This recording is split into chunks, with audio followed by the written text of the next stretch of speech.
much, Gideon. Hi, I'm Jim Rosenthal, and welcome to Eye on Art.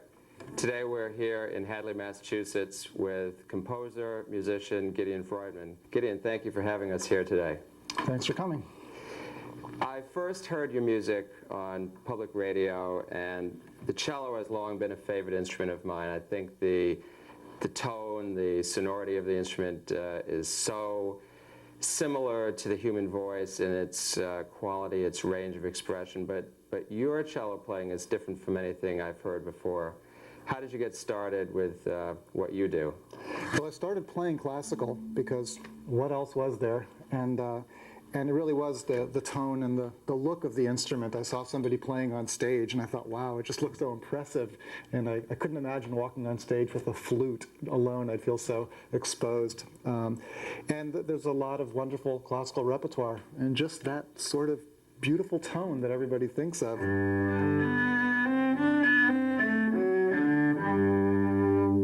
That really appealed to me. And then somewhere along the way I began to make mistakes that I liked. You know, I'd play a scale and do one of those things, and my teacher would say, well, that's not very good, and I'd think, well, that is good. So I tried to just really capitalize on the mistakes and come up with a new sound. At what point in your career was this? I know you were exposed to music from childhood. Your father was a musician. Yeah, my father introduced me and all my siblings to the cello, and it was, well, really, I started playing when I was 8, and right from the beginning I liked the unusual stuff as well as the classical music, but it was somewhere around high school where I really began to experiment and write music and venture off into new territory. At that point, did you play in groups, or were you doing this on your own? I started to play in groups. I had a good friend in high school who I wrote songs with, and we played a lot together and gathered other musicians and played all different kinds of combos. Your friend, was he a cellist, or? He was a guitarist and piano player. So then you gathered together some other friends. What kind of a group did you put together? Well, I had a cello power trio. It was cello, bass, and drums for a while. And I've had just various groups. I've worked with a lot of different guitarists over the years, and I had a four-piece, almost country kind of ensemble with fiddle and guitar and bass and cello, of course. And almost anybody. I've played with bagpipe player and with trombone. Mostly strings, though. A lot of times I've played with guitarists.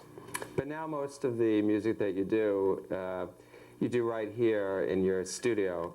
And even though it often sounds as though more than one person is involved, do you actually do all the performing? I do most of it. I do invite other musicians in to do some recording with me, and I do play with other musicians live occasionally. But I do a lot of the parts myself.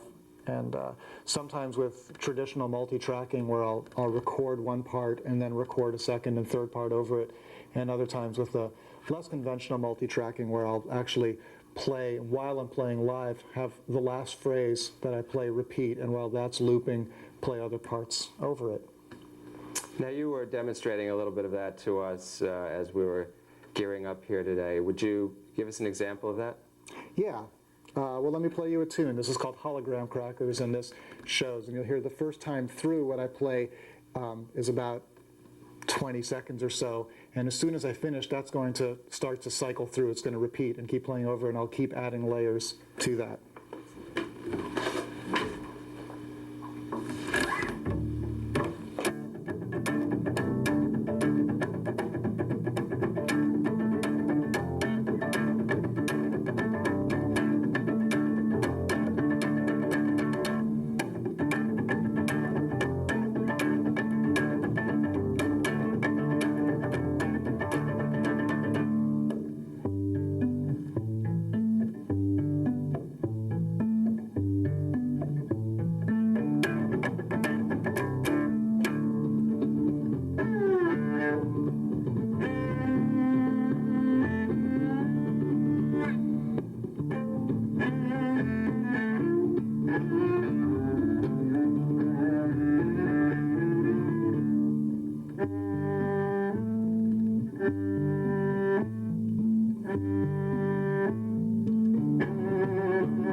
Thank you. You know, as I listen to this, I almost feel there's a little background of Bach or some of the Baroque composers where you have a real longitudinal feel to the music, where you put down a line and then you work on a development, but then the basic line has been restated. So I know you have a lot of classical influence. Yeah, well, I studied classical for years. I mean, even though I decided somewhere along the way that I didn't want to be a classical player, I kept pursuing classical studies. And, you know, when I was growing up, that was pretty much all that was playing in the house. My dad was the one who showed the most interest in the record player, and he had a big classical collection. So it's very deep in the psyche, and I think there is a lot of classical structure, but it's sort of like Bach meets Bo Diddley or something, because there's a lot of other influences that creeped in there. Now, when you perform quite a lot around New England and... Yeah, mostly around New England and more around the country. Uh-huh. So you travel with your electric cello. Yes. And you also have to bring your electronics with you. So it's a little bit to carry around. It's a bit of carry-on, that's for sure.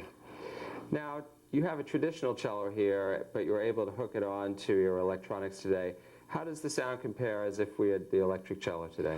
Well, it's very much the same, really. The electric cello has a bridge, a special bridge that's got a pickup built into it. A pickup is just like a little miniature microphone in a way, and it senses the vibrations from the bridge. So the way an acoustic cello works is, got the volume off now, is the strings make the bridge vibrate, which makes this whole top of the body vibrate, and it's a hollow chamber inside, and so the sound comes out of the instrument through these sound holes, and in a sense this is just a big speaker. And with the electronics, the bridge is sensing the vibrations from the strings, and it's traveling through a wire into a sound system. And I did something rather unusual with this instrument, something most people would not do. I have a hole drilled right there, so there's a wire that runs right inside, through the inside of the instrument, and out to a jack right there. So in a small room like this, with a kind of intimate sound, you hear the acoustics. Even when I'm amplifying and I turn the volume up, you're still hearing the acoustic sound. But if I'm playing in a big room and there's a big loud sound system, then you're not really going to notice the acoustic properties anymore. I see what you're saying, because we are sitting here close to the instrument, so the actual sound of the instrument is very obvious to us. Is being picked up here, right? And it wouldn't be appropriate to turn up so loud now that I would actually drown out the acoustics. But in a bigger space, the acoustic sound isn't going to travel that far. The electric, in a really loud setting, the electric will do better because it won't feed back. You know, here I can start playing, and while I'm playing, this string will just start to ring and resonate all on its own, and that's a bad thing. So tell me now, you were talking about other musicians that you sometimes play with. What kinds of instruments are those? Percussion or sometimes strings? Percussion, mostly strings. I mean, I like to do a lot of music that's kind of groove oriented, where I'll get some kind of rhythm or kind of feel going, repeating phrase, and it's nice to work with other instruments to kind of keep that going, or to be able to trade leads where I'll play a melody and pass it off to the next person. But it really, it's who I met that week, and who might be fun to play with. Yeah. Also, I do a lot of playing with other folks on their projects, so I'll get called in to sit in with a rock band or a jazz group, where it's not necessarily my thing, but it's just another avenue and a nice challenge. Now, I was listening to you play before, where there was the repeating line that you laid down as the first track. When you play with other musicians, do you use some of those same techniques? Not as much. I mean, when I play with other musicians, I'm more interested in doing the kinds of things that I can't do on my own. And because it seemed to me as though a lot of forethought had to go into the type of music you played before, because you had to figure out what kind of harmonies and development of melodies would go with the original soundtrack that was put down. Well, yes and no. I mean, sometimes I think about it quite a bit, and other times I just wing it. I do a lot of improvisation on that part. It's less to do with the amount of forethought than with just what's appropriate. I mean, the piece that I just played for you gets very thick and very dense, and it's not really calling out for more parts.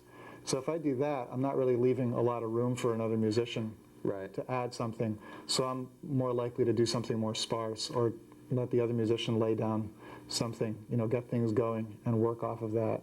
I see. Do you put vocals in on any of your pieces? Yeah, quite a few. I've written a lot of songs. Now, I notice on your walls there's a collection of other instruments, and do you ever perform in any of those? Not anymore. I used to bring a guitar and banjo to some of my shows, but I'm really interested in just seeing how far I can take the cello in a live setting and just kind of going with my strengths. I do play other instruments in the studio setting when I'm recording, and I can really take my time and work out a part, but I don't play these other instruments all that much. So I can figure out something that sounds good and will add a nice element.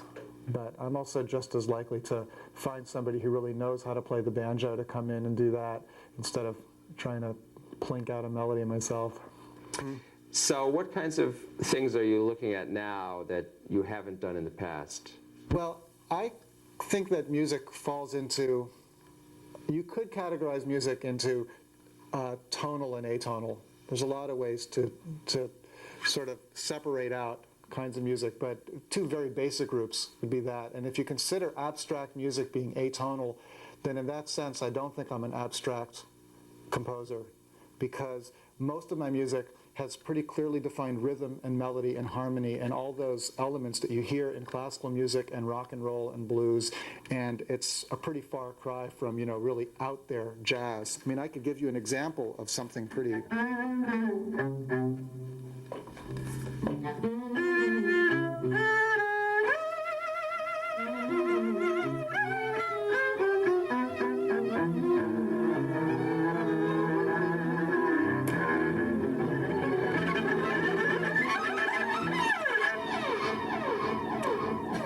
This is frenzy. That is not what I typically do. And that I consider pretty abstract. I mean, you'd be hard-pressed to tap your toe or hum along to that. And most of my music, whether it's sweet and melodic, or more rhythmic,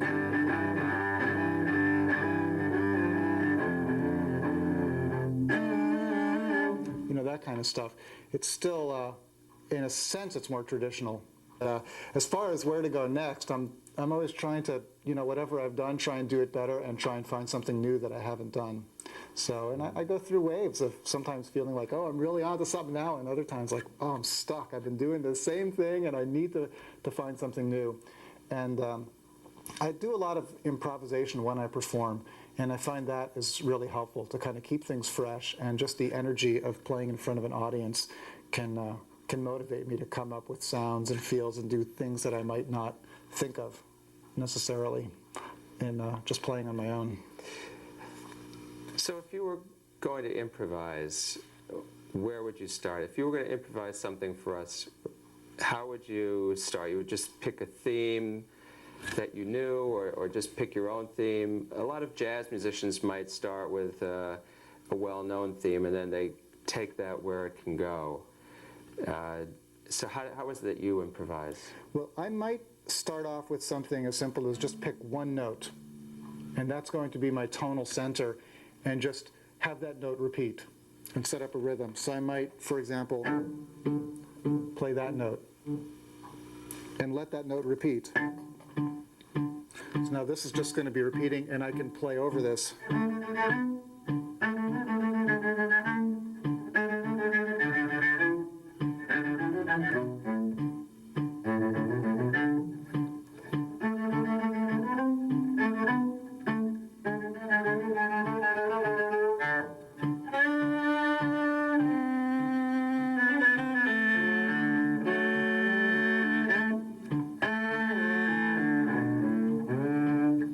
Be a way to go, and this, just having that note repeat, can give me something to do.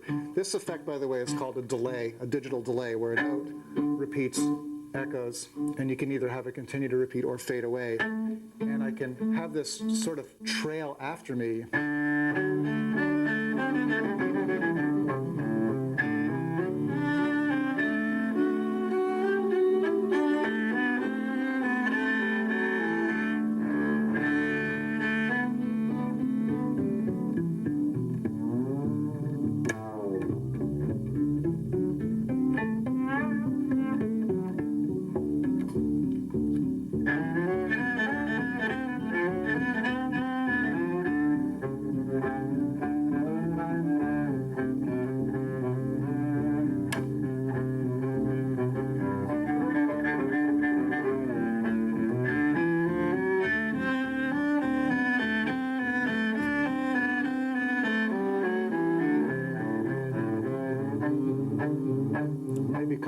to this repeating note.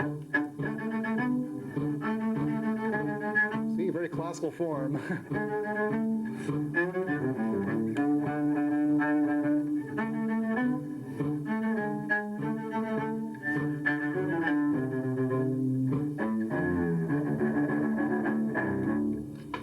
For example, another way would be to come up with a chord progression. And that would be, pick 3 or 4 chords and move around between those. And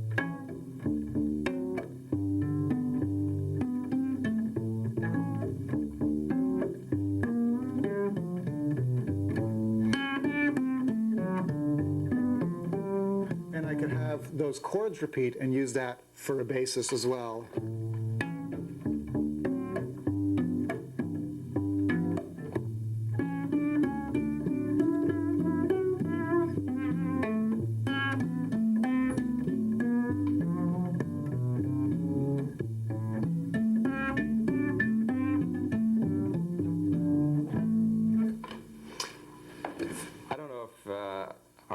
Has been able to appreciate your footwork, but I'm watching you with quite an assortment of foot pedals over here, and why don't you just explain a little bit about how you're using this? You, for instance, have an in point and an end point, and you have several different pedals over there. Yeah, actually, compared to what some musicians use, this is fairly modest setup. It's rather a lot for a cello player, but for most guitarists, it's pretty sparse.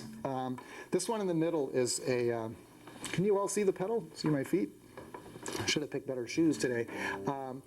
If I step on this pedal on the right, that's the one that makes a note repeat. And I can pick different speeds for the repeating. That's a fast repeat and a slow repeat.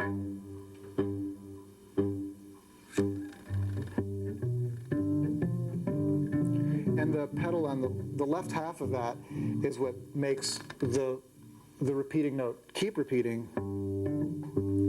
So now that will keep repeating. Now we'll start to fade away, and this will shut it off. This black pedal here is what lets me do the longer phrases. Instead of just having 1 or 2 notes repeat, I can actually play an entire melody or bass line.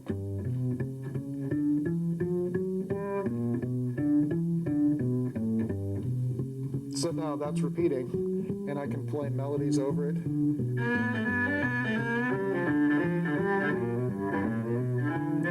Like that. Or by stopping it again, I can add melodies to the loop and have it repeat.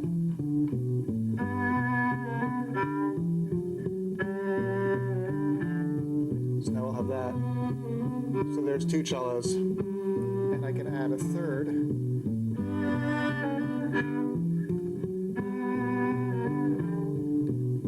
Like that.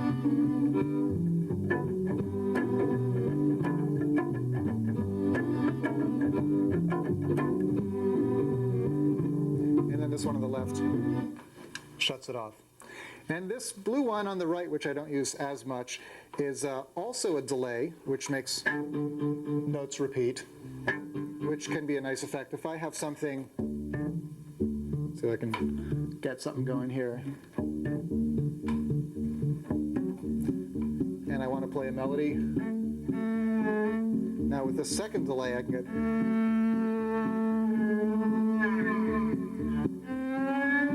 these kind of spacey sounds. And this pedal also has is also a pitch shifter, which means I can add extra notes. So if I play just 1 note, like that, you hear 1 note. If I step on the pedal now, we'll hear 3 notes.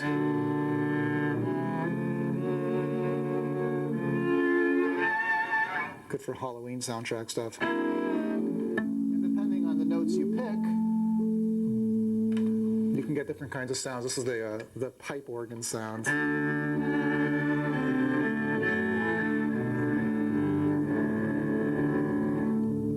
And I get that by adding an octave above and an octave below the original note. So you have quite a range of things that you can do with this then. Yeah, there's a lot of little toys, and I like what they allow me to do both in a studio and a live context. But I also hope that they're just assisting the music and not running the show. I mean, my focus is still always on the cello. If I start thinking too much about the pedals, I'm lost. I have to really focus on playing, and I would hope that the music is really what's more interesting ultimately, and not what pedal I'm stepping on.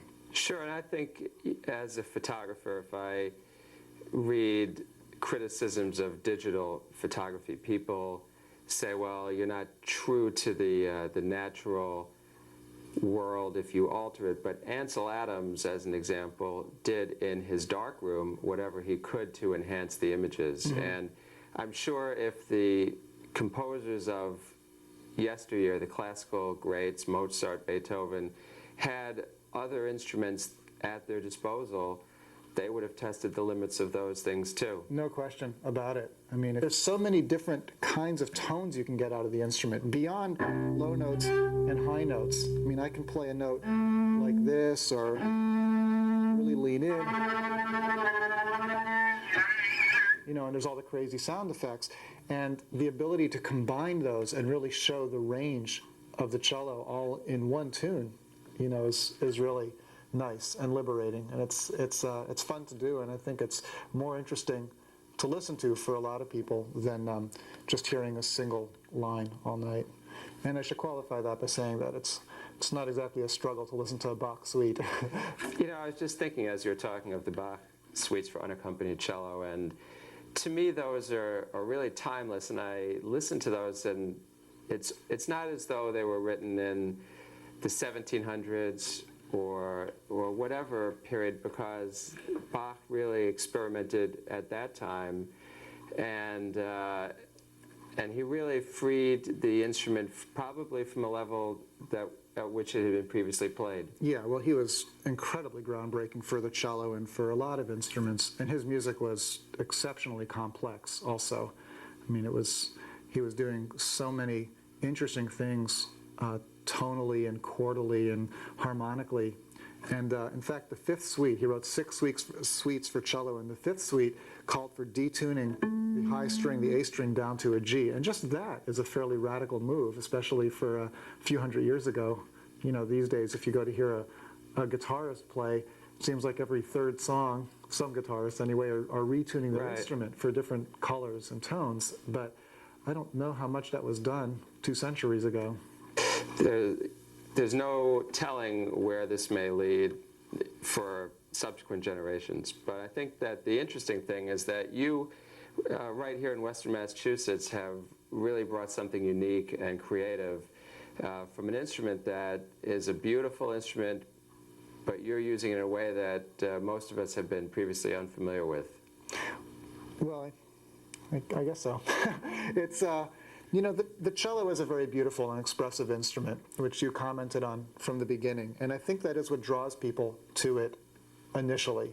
The cello has such a rich classical history that it seems that more than most instruments, it is one in which many players are reluctant to sort of step outside the lines. And I teach a lot of workshops for string players, teaching them how to improvise, and you can do so much with so little. I mean, in the same way that young children with a very small vocabulary can say quite a bit with those few words that they know, and by screaming and emphasizing certain words and doing a lot with emotion and not so much with vocabulary, you can do the same thing with any instrument. But I'll just stick to cello because I have one here. But you know, I think a lot of classical cellists are intimidated by the idea of improvising because they think they've got to play a lot of notes and they don't know what those notes are, and they don't realize that they can do a lot with one note. I think what we should do is finish this show with an improvisation. Okay, sounds good.